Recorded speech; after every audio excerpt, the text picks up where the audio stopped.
Do you want to hear my imitation of you? No, ma'am. Could you please confirm? There's a spoiler. Of the three sitcoms in the Big Bang Theory universe, Georgie and Mandy's First Marriage is easily the least nerdy. The show centers around Montana Jordan and Emily Osment's titular newlyweds as they work blue-collar jobs and raise their baby in Texas, never discussing science, Star Trek, or any of the other subjects Sheldon Cooper, Jim Parsons, and his buddies are interested in. Sheldon doesn't feature in the latest spin-off either, which gives the show an advantage, according to co-creator Steve Holland in an interview with Entertainment Weekly. Holland added that Georgie and Mandy's First Marriage is more of a family-focused sitcom, which makes it more relatable to viewers than the Sheldon-centric stories. What's more, the latest spin-off allows the creators to explore more uncharted territory for the franchise, as Georgie and Mandy's story isn't as set in stone as Sheldon's was when his solo series began. I mean, it sucks, but it's still better than living with my mother.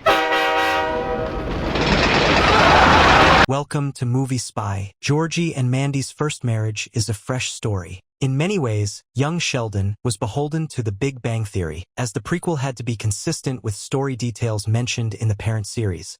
Take, for instance, the time Big Bang Theory told us about Georgie Cooper's, Lance Barber, death and essentially gave away the most heartbreaking storyline in young Sheldon before it even began, a decision Chuck Lorre regretted later on. Georgie and Mandy's First Marriage, meanwhile, offers the creators more freedom. Despite bringing a different flavor to the franchise, Georgie and Mandy's First Marriage is still loaded with references to Big Bang Theory and young Sheldon. For example, Georgie and Mandy chronicles the direct aftermath of George's death, with one episode even bringing him back as a zombie. The spin-off also features a young Sheldon Easter egg that will make viewers cry, and we are treated to regular appearances from some of the prequel's fan-favorite characters. Georgie and Mandy's First Marriage feels like a true sequel series to young Sheldon, and the storytelling possibilities are exciting. The 5 worst episodes of The Big Bang Theory, ranked. Not every single episode of The Big Bang Theory is a winner, which makes sense. Chuck Lorre's hit CBS sitcom, which ran from 2007 to 2019 and spanned 12 seasons and 279 episodes, was always pretty well received by audiences. But again, that's no guarantee that every single installment won them over. Aside from the show's unaired pilot, which is famously weird and even features a totally different actor as Penny, who would eventually be played by Kaylee Cuoco, there are a handful of episodes that just sort of stink, and we've compiled 5 of the biggest duds. Whether it's because the characters are extra infuriating, there's a new character who really sucks, or the central group ends up separated, there are plenty of things that can make a Big Bang Theory episode less than great. These 5 are especially grating and ridiculous, so if you don't want to suffer through them, call this a handy list of episodes to avoid during a rewatch, ranked from least worst to absolutely terrible. 5. The Speckerman Recurrence, Season 5, Episode 11. There are already a lot of characters on The Big Bang Theory, so adding new ones in from the characters' pasts just feels frustrating, especially when you know they're not going to stick around. With that said, nobody wanted Jimmy Speckerman, played by Lance Barber, to ever come back after the Season 5 episode, The Speckerman Recurrence. The Big Bang Theory loves driving the point home that the main guys Sheldon Cooper, Jim Parsons, Leonard Hofstadter, Johnny Galecki, Raj Kuthrapali, Kunal Nair, and Howard Wolowitz, Simon Helberg, are huge nerds, so naturally they talk a lot about how much they were bullied in high school. Enter Jimmy Speckerman, who asks Leonard if they can meet up for a drink, despite the fact that Jimmy spent their shared time in high school absolutely traumatizing Leonard. If you think anyone learns a lesson in this episode, you'd be utterly and completely wrong. After they meet up, Jimmy shows up at Leonard's door completely wasted. So Leonard tells him to crash on his and Sheldon's couch rather than let him drive home. When Jimmy wakes up, he's just as awful as he was in high school and ends up chasing Leonard and Sheldon out of their apartment. It's just a complete waste of time when all is said and done. Add in a dull, weird subplot about Penny, Amy Farrah Fowler, Mayim Bialik, and Bernadette Rostenkowski, Melissa Rauch, stealing clothes from a donation booth, and the fact that Barber also plays Sheldon's dad, George Sr., in the spin-off Young Sheldon, and you've got a cruddy episode on your hands. 4. The Skank Reflex Analysis, Season 5, Episode 1. After Chuck Lorre and his creative team made the absolutely baffling decision to toss Raj and Penny into bed together at the end of Season 4, audiences had to deal with the fallout in the Season 5 premiere, The Skank Reflex Analysis. The title is just the gross cherry on top of this entire outing, honestly. The entire runtime of the episode is just the core group arguing about whether or not Penny and Raj actually hooked up, because she was too drunk in the moment to remember precisely what happened after, and Raj is telling everybody that they're in love. Leonard, as usual, is having the calmest and sanest reaction to all of this. No, I'm totally kidding. He acts like a jerk towards both Penny and Raj the whole time, while the guys squabble over who Penny wants the most, other than Leonard, who she's already dated. Penny is just completely freaked out over what she may or may not have done and hides out at Amy's house, even though Amy's pretty rude to her about the whole situation too. So what's the resolution here? Raj finally tells Penny that, actually, nothing serious happened. When she touched him, he got a little too excited, and then they both went to sleep.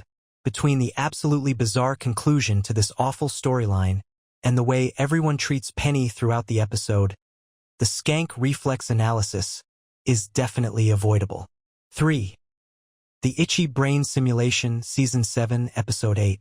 Sheldon treats his friends like garbage throughout pretty much all of The Big Bang Theory, but in the Season 7 episode, The Itchy Brain Simulation, he takes his behavior to a new and pretty reprehensible level. When he asks Leonard to locate some skee-ball tickets he won years beforehand, Leonard is forced to tell Sheldon that he keeps a box of old Sheldon-adjacent junk, which includes a DVD of the Super Mario Bros. Movie they forgot to return to a video store. Sheldon is incredibly bothered by this loose end and tries to get Leonard to understand why it bothers him so much by making him wear an itchy red sweater made by Leonard's aunt until he can return the DVD. Why? Sheldon says stuff like unreturned DVDs make his brain itchy, and he needs Leonard to commiserate his penance. Unfortunately for Leonard, the video store is closed and its owner has died. When Leonard tries to find the owner's next of kin, only to discover that they live in either Armenia or Lebanon, he flips out at Sheldon, at which point Sheldon finally admits that he paid the late fee for the DVD 7 years ago, and there's actually no issue whatsoever with the fact that they still have it. This is particularly nasty behavior from Sheldon, and the fact that Leonard's rash from the sweater just gets grosser and grosser throughout the episode certainly doesn't help matters. Also, Raj, the character Kunal Nair very nearly didn't even play, is weird to women. That's his whole storyline. 2. The Romance Recalibration, Season 10, Episode 13. The Big Bang Theory pairs a lot of its main characters up pretty early in the narrative, which means that the writers have to constantly keep introducing issues into the story to cause conflict amongst the couples. This brings us to the Romance Recalibration, the 13th episode of the show's 10th season, which sees Penny feeling taken for granted by Leonard. As a result, she decides to bring Amy along with her for a spa weekend instead of her husband. This all sounds sort of normal, but what's really weird about this entire thing is that the show seems to temporarily forget that Sheldon hates all forms of intimacy and is pretty mean to Amy and sets these two up as the superior couple just for one single episode. No, Leonard isn't exactly a prince where Penny is concerned, but the idea that Sheldon and Amy can teach Leonard and Penny a thing or two about relationships just because they have a relationship agreement in print is completely absurd. It gets worse. Leonard and Penny practically beg Sheldon to make them their own relationship agreement. After this episode, Sheldon and Amy never act like that ever again, and certainly never have an extended make-out sequence on screen again, making it clear that this dull, irritating episode was a complete divergence from the rest of the series. 1. The Matrimonial Momentum, Season 9, Episode 1. What's with bad season premieres on The Big Bang Theory? The Season 9 premiere, The Matrimonial Momentum, makes a huge mistake right from the jump. It separates Penny and Leonard from the rest of the gang as they plan a hasty elopement in Las Vegas, rather than have a wedding with all of their loved ones present. The wedding is live-streamed for everyone back in Pasadena, but the whole thing just really sucks. Penny recites the entirety of Randy Newman's "You've Got a Friend in Me" from Toy Story in lieu of writing any actual vows for her husband, and Leonard ends up ruining the entire day when they get back to their hotel room because in the Season 8 finale, The Commitment Determination, he revealed to Penny that he kissed another woman on a boat in the North Sea while he was away on a research trip. This reveal is the entire impetus for their elopement. Real healthy stuff here, despite Leonard telling Penny that the kiss was terrible. If you're imagining that it was sexy, it wasn't. We were both drunk, and she smelled like an ashtray. The boat was moving a lot, so I chipped her tooth.